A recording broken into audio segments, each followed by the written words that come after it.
In less than 5 minutes, 5 young men stole 53 million Swiss francs from the center of Zurich.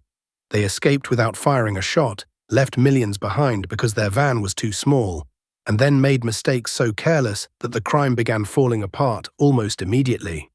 So how did a group of amateurs pull off one of Switzerland's most famous heists? It happened on September 1st, 1997, at the Fraumünster post office. That morning, more than 70 million francs were waiting in wooden boxes to be transported to the Swiss National Bank. The robbers knew exactly when the money would be there because they had inside information from a temporary postal employee. Their plan depended on looking ordinary. They stole a small white Fiat Fiorino van, disguised it as a Swiss telecom service vehicle, and used false identification. When they arrived at the courtyard entrance, the guard believed they belonged there and opened the barrier. At around 10:37, the men drove inside. They jumped out, threatened postal workers with weapons, and began loading boxes into the tiny van. No one was physically injured.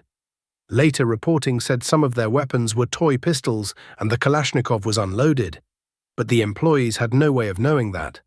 The robbery lasted less than 5 minutes. The thieves loaded 5 money boxes and escaped with 53 million francs. 2 more boxes had to be abandoned because there was simply no space left in the vehicle.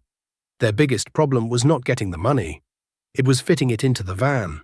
For a moment, the robbery looked brilliantly planned, but the escape revealed how unprepared they really were.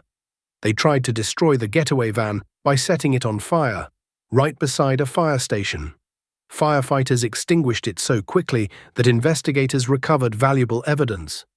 2 robbers had also drunk espresso near the post office shortly before the attack. The waiter preserved the unwashed cups, giving police DNA traces. Another robber left behind a photograph carrying his fingerprints.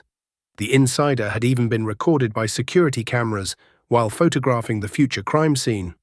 10 days after the robbery, police arrested the suspected organizer, 3 robbers and several helpers. Around 20 million francs were recovered.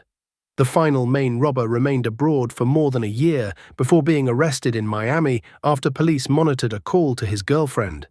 Yet the greatest mystery remains unsolved. Current Swiss reporting says roughly half of the stolen money has never resurfaced. The heist also changed how Swiss Post handled security.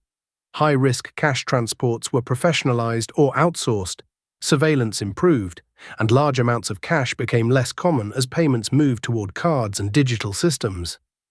So this was not a perfect criminal masterpiece. It was a bold plan built on insider knowledge, convincing disguises, and one brief security weakness, followed by an extraordinary chain of amateur mistakes. And somewhere, millions from the Fraumünster heist may still be hidden.